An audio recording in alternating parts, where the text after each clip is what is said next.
the dating scene. I died. I felt like I died and went to heaven. Well, that wasn't just a dating scene. That's like my entire life.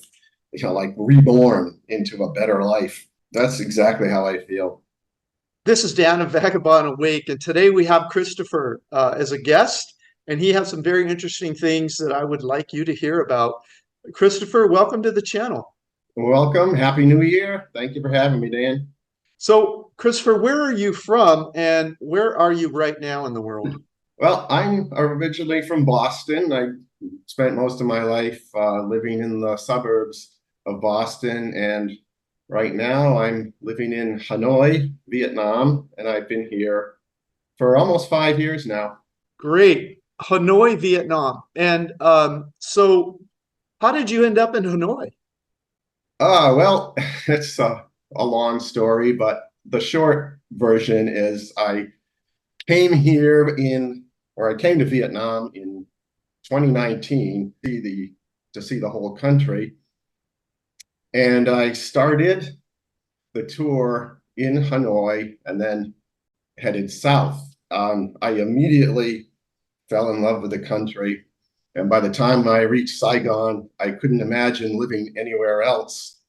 And I had lived in Saigon for a bit, and then I moved to Hue, but then I ended up in Hanoi and been here ever since. And how long has it been? About almost 5 years. Most of that has been here in Hanoi, but I did live in a couple other places before in Vietnam before I ended up settling down here in Hanoi. So when did it first occur to you that maybe you would want to live outside the U.S.? And what was the thinking that went into that? Well, the first time it started to occur to me to live outside was basically after my marriage ended, and I pretty much lost everything that I had. I mean, before that, I was married. I had a couple children, house in the suburbs, a good career.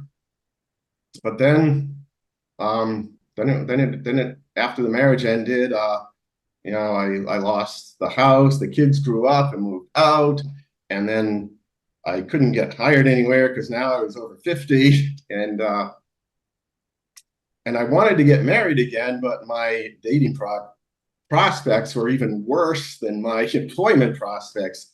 So I was living in a society that really didn't want me anymore. So that's when I decided, well, maybe there's a place in the world that does want me, that I can fit in and I can live the kind of life that I had and that I wanted again. Interesting. So you mentioned the word dating. So I assume now that you're in Vietnam, you are dating again, or what's the story behind that, and how did that occur? Well, actually, I've been married now for over 3 years, but yes, I was dating here when I came to Vietnam. It was, as far as the dating goes, it was like I had died and gone to heaven. I just could not avoid getting dates in Vietnam. I mean, I would ask women, they would ask me. It's like everywhere I went, some woman, I would meet women like just everywhere I went. And it was pretty amazing. Wow. So would you say, for you at least, was it online dating more, or was it just meeting people, meeting women wandering about? No, online was never an issue. I never even needed it. The women found me, and I didn't have to go online and beg for a date like you have to do in America. They would find me everywhere I went, or I would find them. For example, one time I went into a bank to get a ATM card, and the woman who was helping me, she told me, "Oh, I'm sorry, we can't issue an ATM card to foreigners." So she was kind of cute. So I said, "Okay, what if I bought you flowers? Would you give me an ATM card?" And she said, "Oh no." So I said, "Okay, what if I bought you flowers anyway? Would you have lunch with me?" And she said, "Yeah, sure." So I went out, got some flowers, came back, and off we went. It's that easy. It was, and I never got turned down. It was unbelievable. And it was everywhere I went. It was like, wow. So, um, fine. The only problem was just picking the right woman.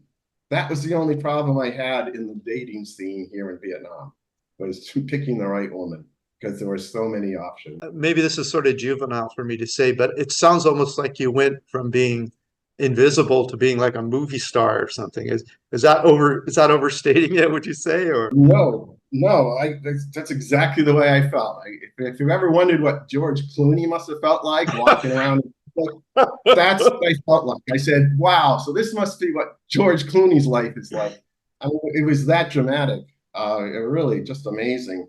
I couldn't believe it. And I didn't even, I wasn't even looking for romance when I came here. I was looking for adventure. And the romance found me. It was really amazing. wow, that's very encouraging for people that one of the factors. Love is a very important thing in life. Um, so you mentioned how much you loved Vietnam, and you learned that on your bicycle tour in 2019. But other things you miss from home?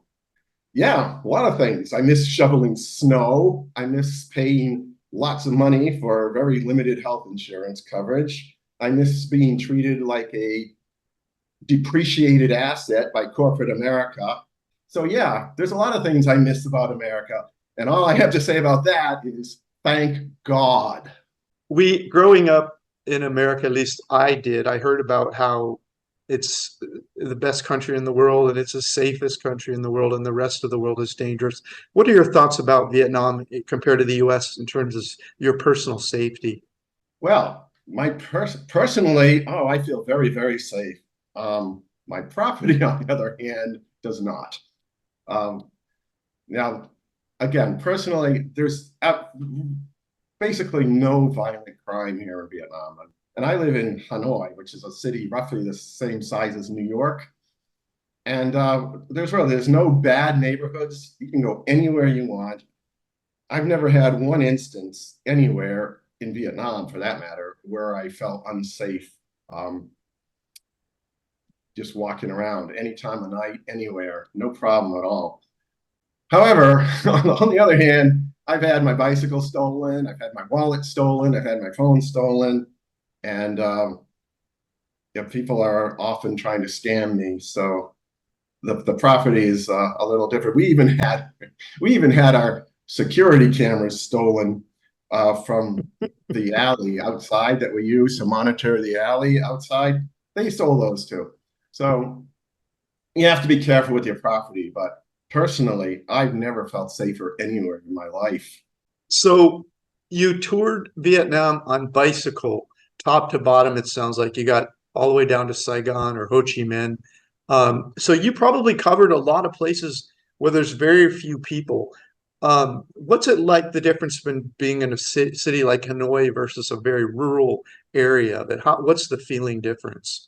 Oh, it's like it's like leaving the 21st century and going back to the 19th century.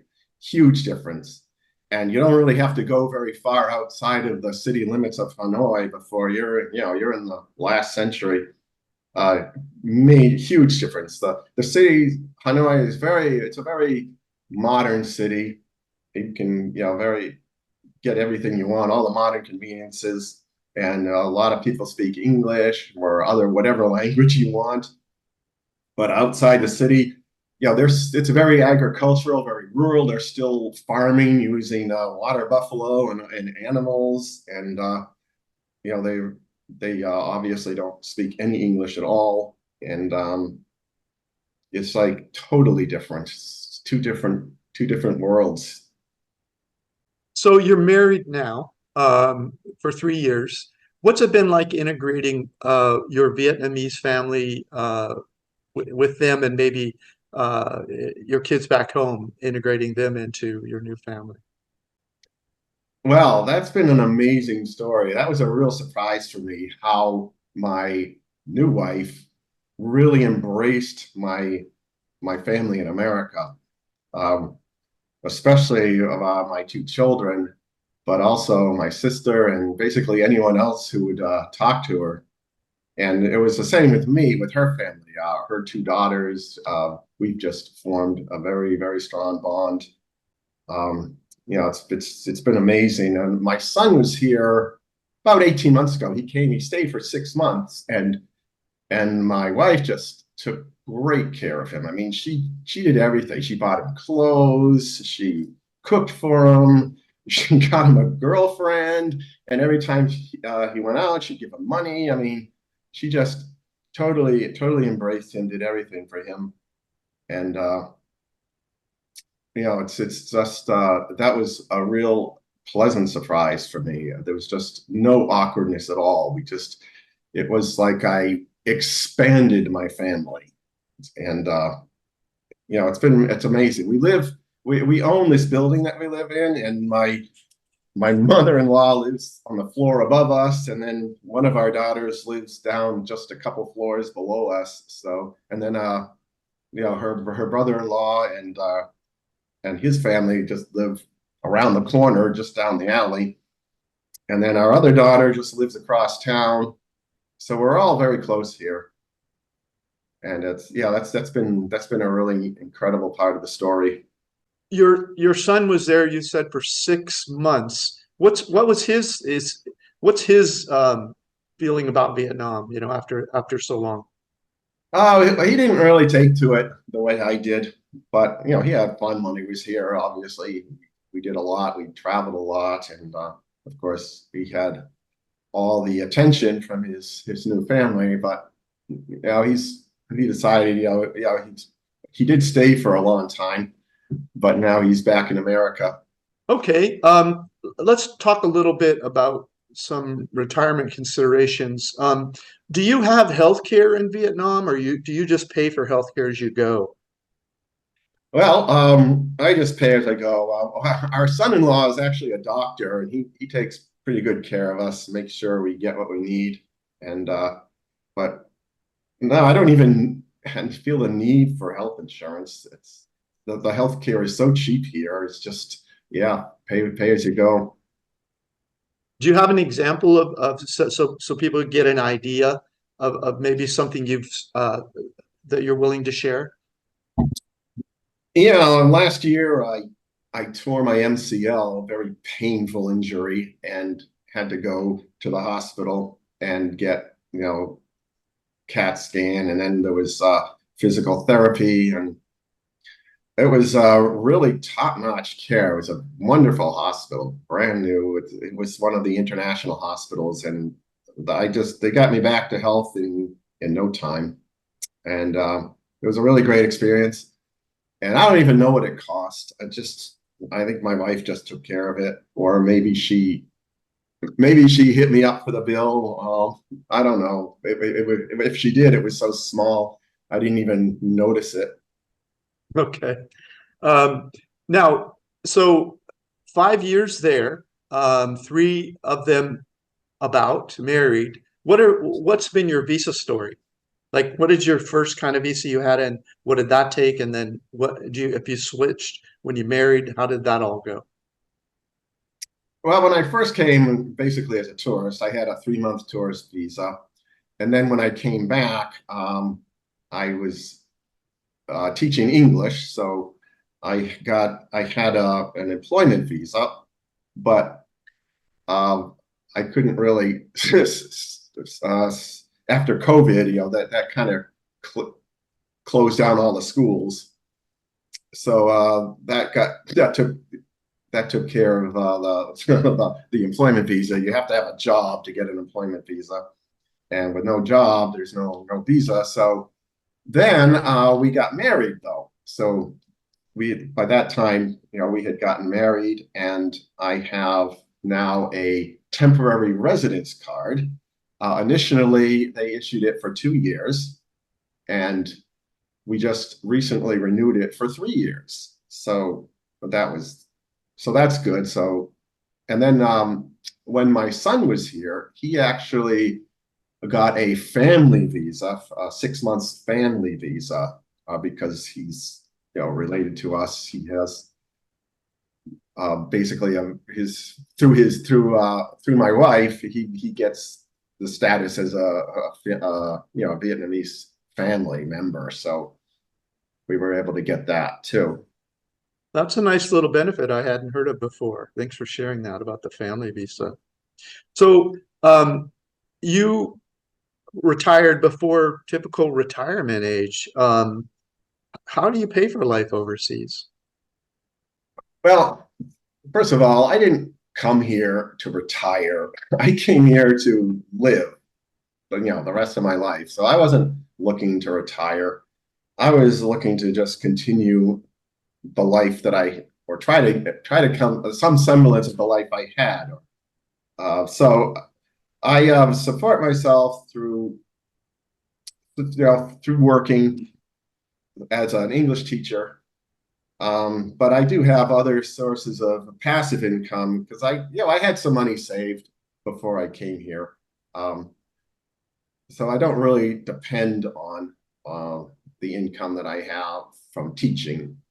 And right now I'm not teaching at these centers anymore. I'm now teaching on my own. I've gone out on private students, basically. So the income comes from a lot of different sources. And of course, my wife she has a salon business. So we get a lot of income from that. We get rental income from the other units in the building here, and there's other sources of income too. So that hasn't been an issue.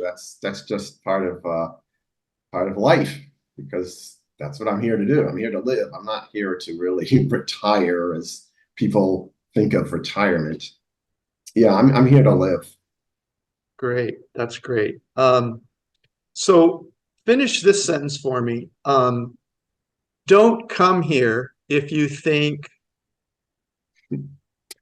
Don't come here if you think your best days are behind you and your idea of retirement is hanging out with old people, riding around in golf carts, playing bingo Saturday nights, and watching television 15 hours a day. That sounds like a death sentence. Great advice. So do come here if you want.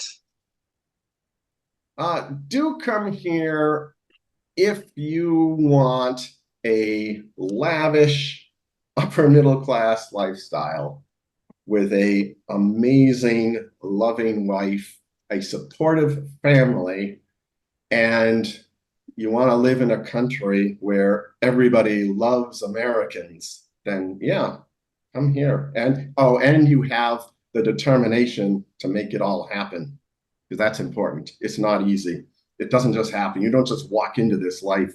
There's a lot of it's like a minefield of problems you have to watch out for.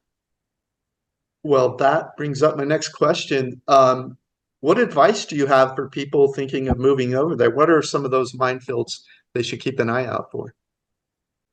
Oh, there's so many. It's pointless to try to list them all, and they are always changing. But the only advice that I would have is, for anybody thinking of living overseas, is to fall in love with the country before you even think of falling in love with a woman. Because if you're serious and you're successful, you're going to be spending the rest of your life in the new country. So you better make sure it's a good fit. That's really good advice. And once you've made that commitment, then you'll just deal with things as they come up. You'll figure out a way. Your bicycle trip was sort of the foundation for your new life. That's when you fell in love with Vietnam. What was it? What was that feeling? What was the difference that you felt in Vietnam from your home country? Oh, the people here are unbelievably friendly. I mean, they go beyond friendly. They are just so embracing and genuinely excited to meet you and to just talk to you. I mean, I've never seen anything like it anywhere. I've had, everywhere I went, people were very, very welcoming and opening. They would share whatever they had with me. They would take me in if I ever needed anything, if I ever got into trouble, which I did a few times on the bike trip. They were always there to help me out, do whatever I needed. They're extremely, extremely helpful, and they're just really, really friendly. For an example, last summer I took a pretty long bike trip. So I still go on long bike trips. I'd gone maybe about just over 100 miles on this one. So it was a pretty long trip, and I was coming at the end. I was almost home, but I decided to stop into a restaurant, get some beer, get something to eat. After that kind of trip, I'm pretty tired, pretty hungry. So I walk into this restaurant, and there's this group of young men in the back table, about a dozen young men or so. And as soon as I say it, they all stand up. Oh, come on, go. They wave me over. They come, they sit me down. They didn't really speak any English, so we had to depend on my Vietnamese, which isn't extensive, but it was enough so that we could hang out, have a good time.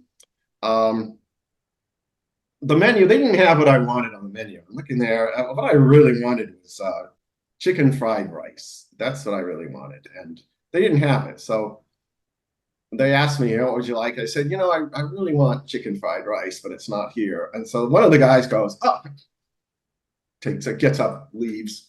And he comes back about 15 minutes later with a takeout order of chicken fried rice that he'd gotten at another restaurant. And that was amazing. And they were buying me beers, and we were just having a great time. And then, when it came time for me to go, they wouldn't let me pay for any of this. And another young man, he walked me out as I was leaving, and as I was getting on my bicycle to go, he hands me, $1 million. Just hands it to me, like, I'm there. You don't have to do that. What is this for? He says, just take it, just take it. Basically, just paying me for the pleasure of my company. I mean, God, how many times, I can tell you, nobody in America ever paid me for the pleasure of my company. Never happened. But here it happens all the time. This is not the only time that's happened. This has happened to me before. It happens a lot, actually. They just give you money for hanging out with them. Unbelievable. I've never seen anything like it anywhere. But that's the way the people are here. And that was what really hooked me on the country, was the people. That's great. You mentioned language. When you first got to Vietnam, did you speak much Vietnamese? No, none at all. But it wasn't a problem, because when I first got here, the people I met usually they would speak English, so they'd come up to me, and so it was I was always associating with people who spoke English, but when I met my wife, who was later going to be my wife, she did not speak English at all. And at that time, I didn't really speak any Vietnamese. So that was more of a challenge, but it was fine. Well, it kind of goes without saying from your story, but are you happy? Oh, I have never been happier ever in my entire life than I have been here in the last 5 years living in Vietnam. It's just an amazing country, amazing people, and amazing opportunities too. Vietnam is a growing, developing, but rapidly growing country, rapidly growing economy, very rapidly expanding middle class. It's an exciting place to be, as well as a very comfortable and welcoming and very happy place to be. Yeah, that's my experience of it also. There's something that behind your happiness, and I'm wondering how much it plays into this. The fact that, as you put it, you have like a luxurious upper middle class life for much less money than back in your home country. From that, I personally, I get a feeling of freedom, a sort of a feeling of I don't worry about much anymore, and certainly not money. When I move somewhere like that, where the dollar goes a long way, how much of a role does that play in your peacefulness, I would say, or your happiness? Well, it plays a pretty big role. Yeah, because living in America, I was always stressed out about money, and I was very completely dependent on my job. I mean, you lose your job, you lose your health insurance, you can't pay your rent or your mortgage, you know, and you're just dead. You're done. Here, I don't care what happens. It's not a life-ending event if you lose your job or you can't find a job or somebody steals something from you. It's no big deal. Just go out and replace it. There's just no stress at all when it comes to money.